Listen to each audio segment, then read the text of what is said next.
Good morning. Welcome to today's teaching. Today is creation. It was brought on by the question, the 24 day, the days in Genesis. Are they 24 hours or are they made up of ages? There are different beliefs on what that could be. So to start out, I thought it would be good to actually read the verses that talk about creation. And there, I have a little interesting visual that I can show you. Sorry, I'm looking at my camera and filming at the same time, making sure you can see this. All right, so I can pull it in closer. There we go. All right, so in the beginning, God created the heavens and the earth. Now the earth was formless and empty.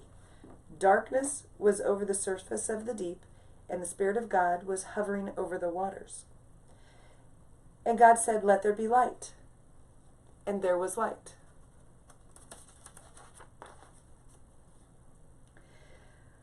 God saw that the light was good, and he separated the light from the darkness. God called the light day, and the dark night. And there was evening, and there was morning, the first day. And God said, "Let there be a vault between the waters to separate water from water."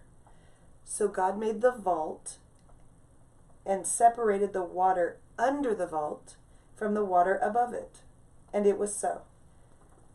God called the vault sky, and there was evening, and there was morning, the second day. That one still doesn't want to stay, does it? And God said, "Let the water under the sky be gathered to one place, and let the dry ground appear." And it was so. God called the dry ground land, and gathered waters he called seas. And God saw that it was good.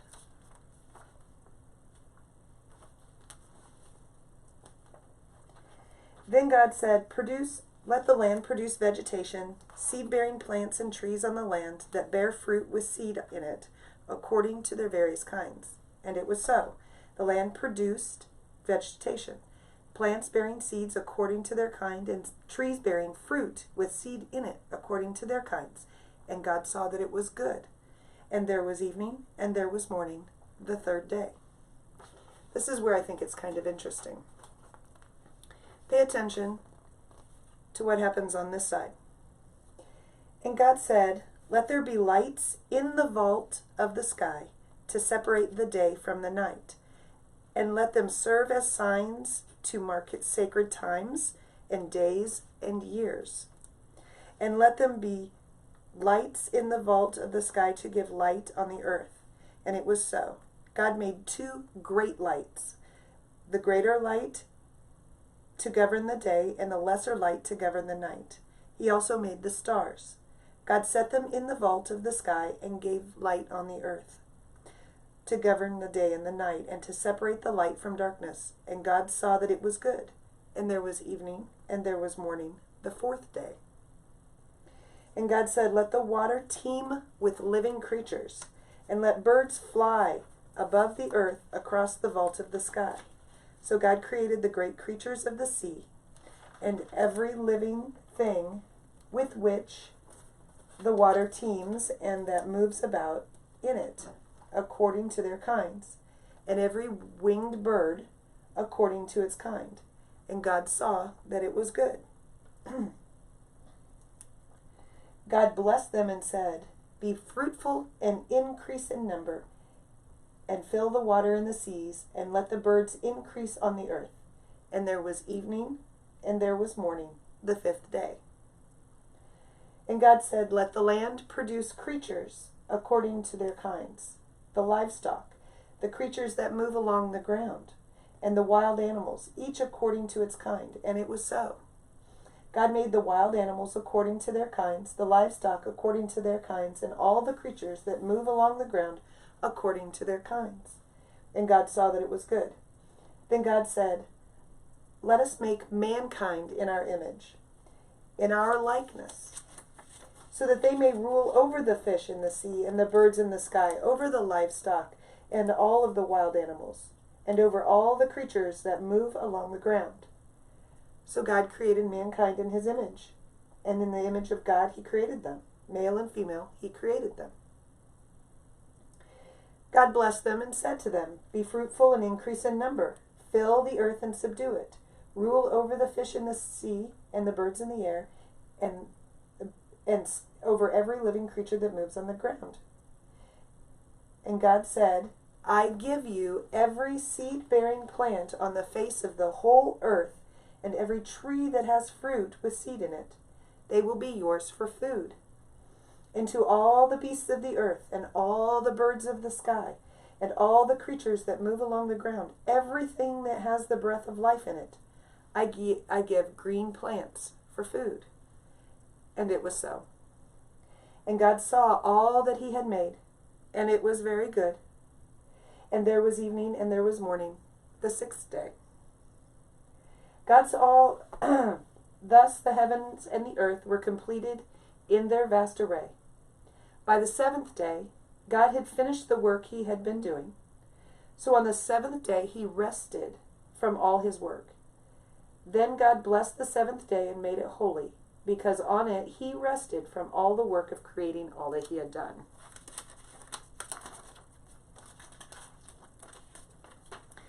And I think it's really interesting that God paints a background for us, and then he fills it in with the details. So it's just kind of a neat visual to help you remember those days of the week. Now the question was, the days. God said there was morning and there was evening, the first day, the second day, the third day. There's a lot of people who believe that those days were millions of years, thousands of years, whatever they believe, that it was longer than that 24-hour day that we enjoy now. I did a lot of research, and the word that is in conflict here is the whole point of whether it's 24 hours days or not is the word yom in English or in Hebrew. And the day yom can have, it's used all through the Bible, thousands of times, and it can have a meaning of many days, like an age or an eon, but it's used differently in that context. In the readings that I was coming up with, it said, and there was one that really spoke to me, and so I turned around and I did more research and more reading with that in mind. It said, when the day, the word, that yom, the word day, is paired with a number, that is when you know that they're talking about that literal 24-hour period. So if it's 1 day or 2 days or 3 days, or it's a first day, a second day, a third day, or if it talks about the time period. And in this creation story, it says, and there was evening, and there was morning, the first day, the second day, the third day. I believe that with those keys, the fact that he's talking about an evening and a morning, the fact that he's labeling it first day, second day, God is talking about 24 hours. And you can study this. I can give you resources if you really want to go back and study some of the writings on this. But what I've found is that there are some very important, very well-known people who believe that it's a 24-hour day. And there are some very important, very well-known people who believe it is ages, and it's thousands of years, or millions of years, or billions of years. And what it all boils down to is where you choose to decide to believe. There is not enough evidence to fight over or win over someone on the other camp. You have to pray about it, and you have to make that choice. And on the other hand of that, whether you believe that it's a 24-hour day or an eon, that is not a salvation issue. You're going to go to heaven whether you believe one way or the other. Now, years ago, I did a lot of research on creation. I was teaching a junior high Bible class, and it was the topic, and I had to do a lot of research. I found some really neat topics that go along with creation, along with this topic, knowing that there is what I think a very clear picture of a 24-hour day. That's still my opinion. There's still that question of where there are some questions in creation that I've had for a long time, that I had for a long time, and I found answers for. And I thought I would take a few minutes to share it with you.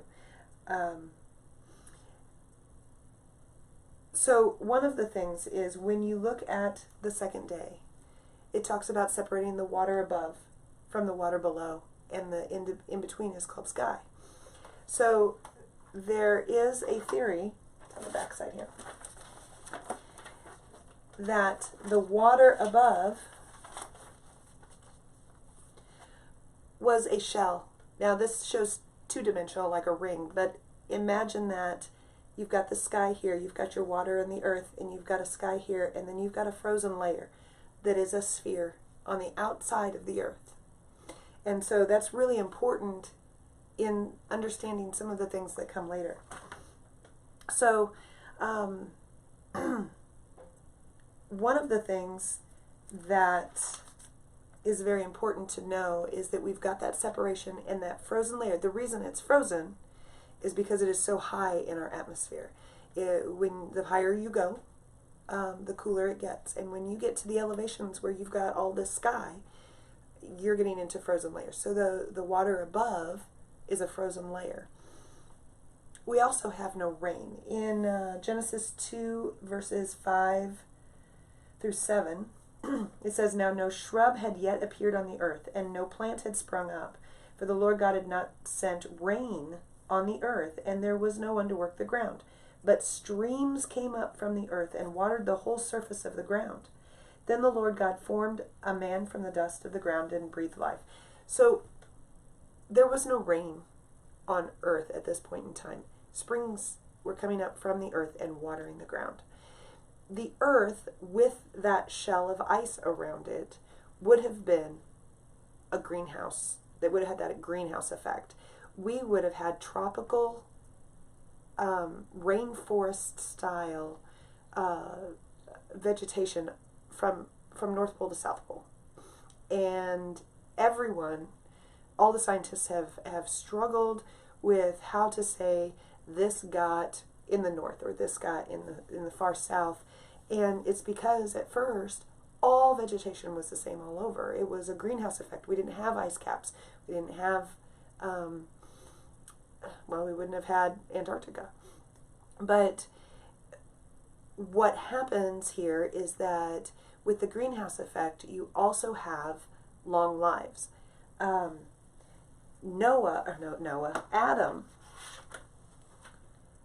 Adam lived, I don't know if you can see this here, to be 930 years old. And look at the ages of all of his descendants. Everybody from Adam to Noah lived for hundreds and hundreds and hundreds of years. And the reason for that is that our bodies age from UVB rays that come from the sun. So our sun is beating down on the earth. At this point in time, we have this frozen layer that is refracting those sunlight, and those UVB rays are being refracted, and they're not coming down onto the earth. They're not making it through. They're being blocked and bounced off. And so people, animals, did not age like some people did, or the way we do today. And so without that aging process, people lived for hundreds and hundreds and hundreds of years. Animals lived for hundreds and hundreds and hundreds of years. And when it comes to things like reptiles and some mammals, kangaroos I know are one, the entire time they're alive they continue to grow. So the older they get, the bigger they get. Can you imagine a 1,000-year-old alligator and how big he would be? In my mind, I think, that looks a lot like an ankylosaurus. And it makes me wonder if that's where some of those dinosaur bones, the things that we call dinosaurs, were they reptiles back then that lived for 1,000 years, for 2,000 years, and just became so big, big, big. That's another day and another argument. The next thing I really want to show you, sorry, I am lost in my thing, is that we have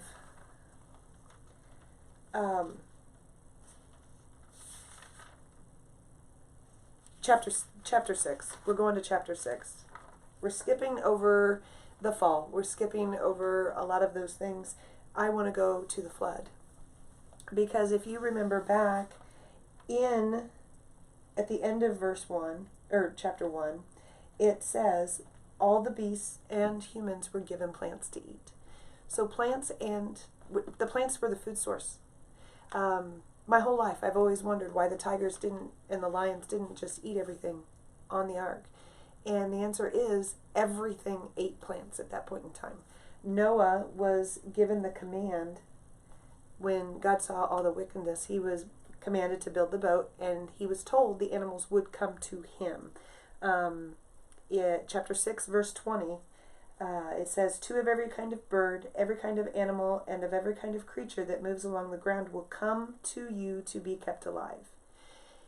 Noah was told to bring the animals on, to let them come on, and to have food for them, those plants, the fruits. Then it says it started to rain, and that's the first time. Chapter 7, verse 4. In the 600th year of Noah's life, Noah was 600 years old when this happened.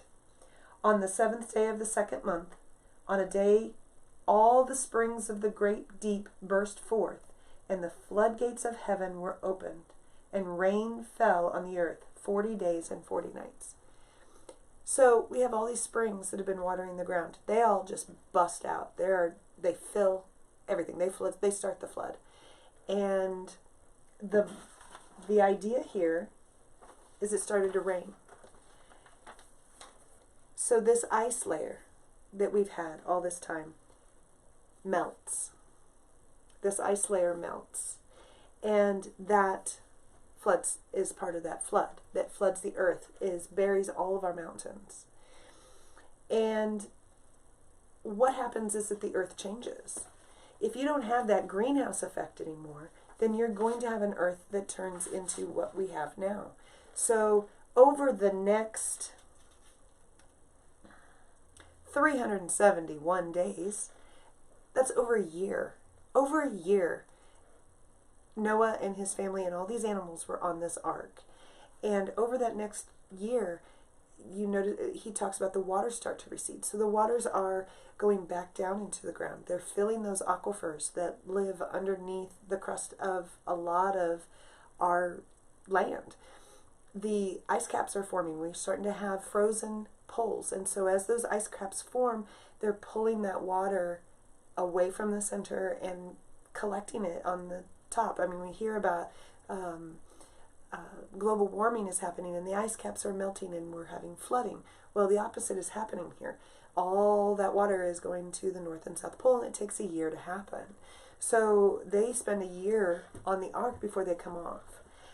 And the next part that I really want to show you, we have 3 chapters where they talk about that, and this is one of the reasons why I wanted you guys to read it ahead of time, is because life changes after the flood. If we go to chapter 9,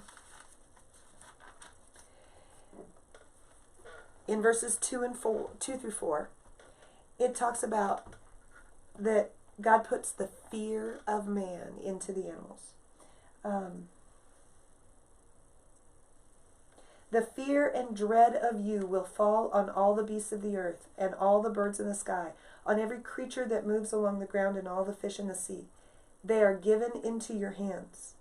Everything that lives and moves about will be food for you. Just as I gave you the green plants, I now give you everything. But you must not eat meat that has its lifeblood still in it. So there are rules. Here's our first rules for eating. We used to have just plants. Now we have animals. And the animals have been given other animals to eat. So life has changed. Life is different after the flood than it was before. The other thing that I want to show is that starting in chapter 11, it takes a while, but it's verses 10 through 32, and I'm not going to read it all because I'm way over time already. But it lists, I'm going to show you, it lists the generations and the ages of the men, the lineage that comes after Noah. And I just want to point out that we go from Shem, who is Noah's son, living 500 years, which is significantly lower than his father, who lived 950, all the way down to Joseph. And Joseph, this is Joseph in Genesis, who had the multicolored coat and saved the people from starvation. He only lived to be 150.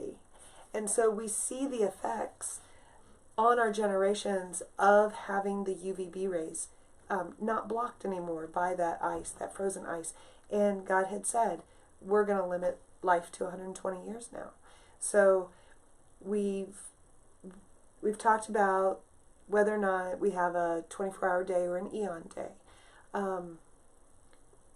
We've talked about that ice layer, how things were created, answered some of those Bible story questions that we might have had when we were reading.